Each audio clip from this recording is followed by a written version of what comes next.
Hola, ¿qué tal amigos? ¿Cómo están? Nuevamente por acá su servidor Valentín. El día de hoy vamos a continuar con lo que es con lo que es y no es un coach. Como tal, el origen de la palabra coach viene desde Hungría. Estamos hablando del siglo quinto. A orillas del Danubio había un pueblo llamado Kok, ¿ya? Ese pueblo se volvió muy famoso porque hacían los mejores carruajes, así como lo vemos acá en la imagen de fondo, ¿ya? Se volvió un ícono de los carruajes por excelencia, eran los mejores carruajes que habían en la época. Entonces, el término coach hace referencia en primera definición a lo que es un coche, a lo que es un medio de transporte. De ahí deriva el principal origen de la palabra coach. Ahora, pero, ¿qué es coaching? ¿Qué es coach y qué es coaching? El coaching como tal es una disciplina y el coach viene siendo un entrenador con distinciones y una manera de ser, ¿ya? Toda una preparación para poder acompañar a personas o equipos o empresas a desarrollar su mayor potencial, si es lo que desean, ¿no? ¿Qué es coachee? Coachee, con quien conversa el coach para el compromiso que declara. Como lo mencionaba antes, puede ser una persona que nos contrata para lograr superar algo que todavía no ha superado en ese momento. O si es en el caso de una empresa, para conseguir algún resultado que aún no han conseguido. Entonces, prácticamente son como tres distinciones muy importantes a tener en cuenta porque, bueno, hoy en día se habla mucho del coach, diferentes definiciones, pero no en concreto de lo que es y de lo que no es el coaching como tal.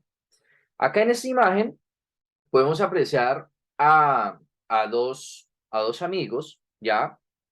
Están recostados sobre un césped y surge una pequeña conversación. Dice, le pregunta uno al otro, le dice, ¿qué hacemos?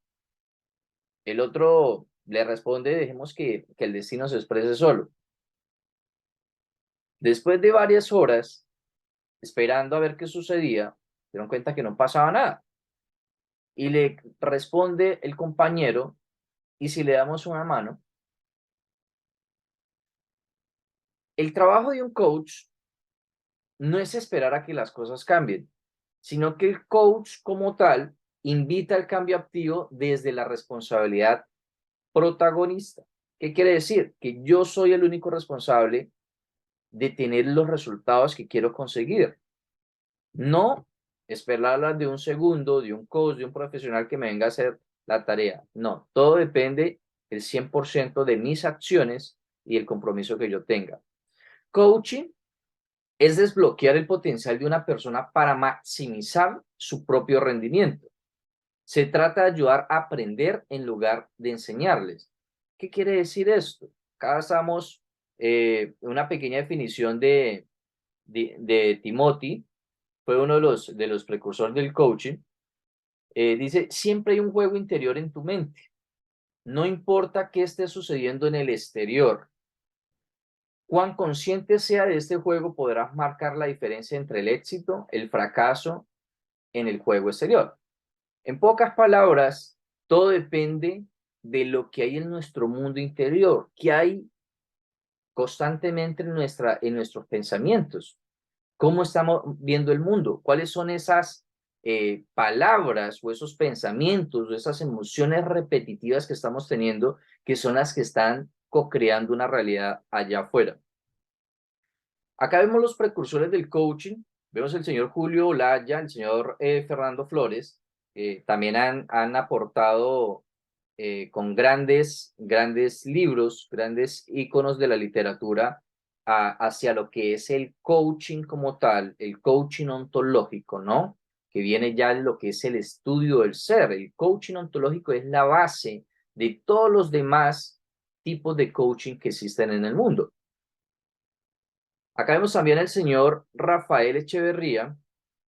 eh, Hay una definición que él tiene sobre lo que es el coaching. En este libro, una de sus obras más, eh, aplicadas a lo que es y no es la definición del coaching ontológico, marca de que no sabemos cómo son las cosas o cómo las cosas son, solo sabemos cómo las observamos y cómo las interpretamos. Él dice que vivimos en un mundo de interpretaciones, un mundo interpretativo, que somos nosotros quienes damos constantemente interpretaciones a todo lo que sucede a nuestro alrededor. Tenemos el poder de transformar la realidad con nuestra palabra.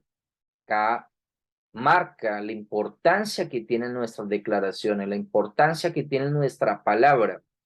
Y eso no solamente hablando del coaching, sino que en autoayuda, incluso en la misma psicología, se marca la importancia que tiene nuestra palabra. Incluso si yendo, no soy religioso, pero yendo a la parte religiosa, lo que dice la Biblia en el Génesis, es lo mismo. ¿Cómo surgió todo a partir de una palabra?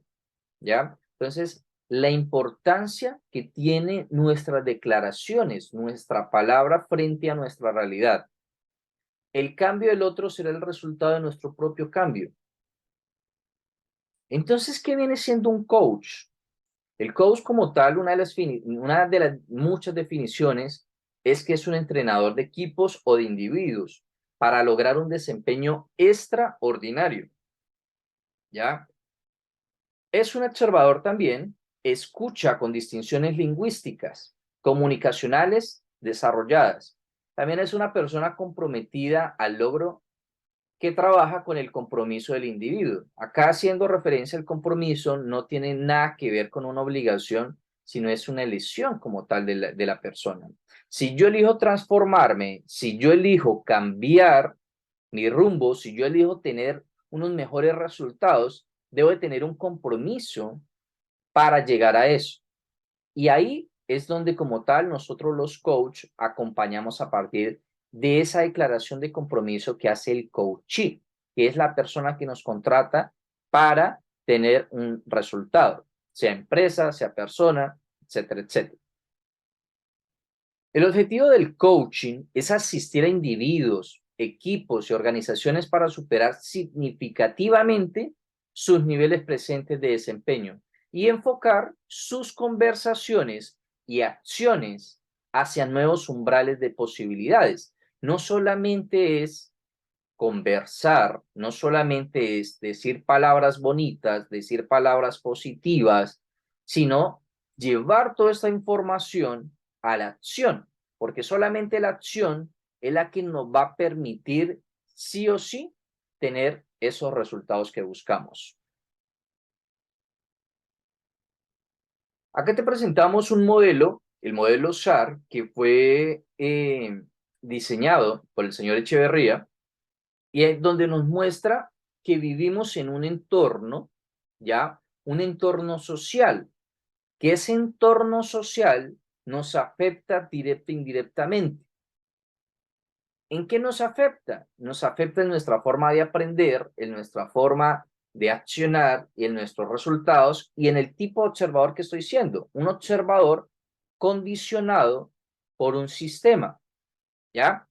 Ahora, acá nos muestra también lo que son el tipo de aprendizaje. Nos muestran que tenemos prácticamente tres tipos de aprendizaje. Uno de primer orden, que es cuando llevamos las acciones al resultado. Yo acciono, tengo un resultado.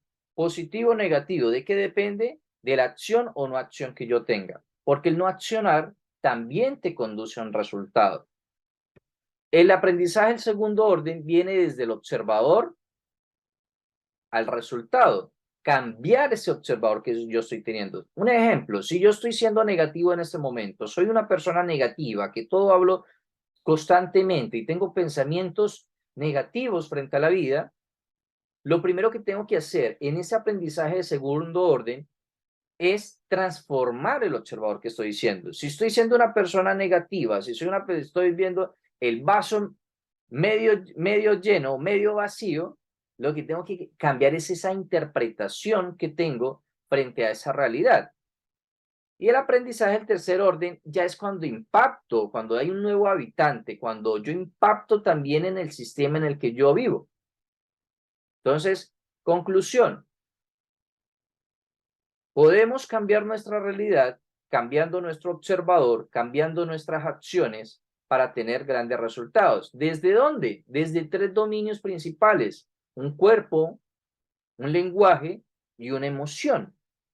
Como tal, cualquiera de estas 3, al tener una influencia directa, afecta notoriamente a las otras 2 como tal. El cuerpo, que siempre nos acompaña, un lenguaje, que es el que nos permite transformar nuestra realidad, y una emoción, que es lo que nos impulsa o nos detiene a tener esas acciones. Factores que inciden en el comportamiento. Factores que inciden en el comportamiento. Acá vemos un iceberg. Normalmente, esa parte superior del iceberg viene siendo nuestra vida cotidiana. Y esta parte, como podemos ver, es mucho más grande. Vienen siendo nuestras creencias culturales, sociales, familiares, etcétera, etcétera, etcétera. Las visibles, todo lo que tiene que ver con biológicos, competencias técnicas adquiridas, herramientas y tecnología, motivación, cultos y demás. Lo que está interno son las cosas que no podemos visualizar a simple vista. Y la parte externa es lo que vemos, nuestros comportamientos, nuestras acciones. El cambio como tal se tiene que hacer para tener un gran resultado en la parte interna, cambiar nuestras creencias para que también en la parte externa podamos tener un resultado diferente. Circunstancias externas. Acá podemos ver el querer y el poder. Y acá está el coaching, que es un intermediario. A ver, acá nos encontramos en el centro con lo que es la ignorancia, el ego, la deriva cultural, las creencias, paradigmas, miedos, miedos de infancia, miedos de nuestra familia, que todo eso viene inducido ya directamente por nuestros padres, las emociones, las interpretaciones que tenemos de cada suceso que sucede. Entonces, prácticamente es lo que hace un coach. El coaching no se centra en lo que son los errores pasados, sino que se centra en las posibilidades futuras. Lo pasado está bien, te puede servir como experiencia. ¿Para qué? Para no repetir, para no seguir haciendo las mismas acciones que estás haciendo. ¿Por qué? Porque si esas acciones que estás haciendo no te están sumando, no te están acercando a tu resultado, a tu objetivo, tienes que empezar a cambiar, a replantearte, cambiar esas acciones, cambiar incluso ese vocabulario que tienes, cambiar esa manera de pensar, cambiar esa manera de observar el mundo, de cambiar o de reprogramar esa mentalidad o todo ese contexto cultural que tenemos como tal. A eso es a lo que nos dedicamos como tal los coach ontológicos, a cambiar, a acompañar personas que quieran potenciar como tal su potencial, desarrollar alguna habilidad adicional, tener los resultados que de pronto no han tenido en el momento, superar traumas, superar diferentes tipos de dificultad emocionales, entre otros. Entonces, prácticamente es una de las muchas que pueden haber definiciones del coach. No digo que es la única, hay cientos y cada vez hay un complemento año tras año de lo que es y de lo que no es el coaching ontológico como tal. Amigos, para mí ha sido todo un placer poder servirles, poder aportar desde mi conciencia, mi conocimiento a ustedes, y nos vemos la otra semana con más contenido, más información y más herramientas que yo sé que te van a servir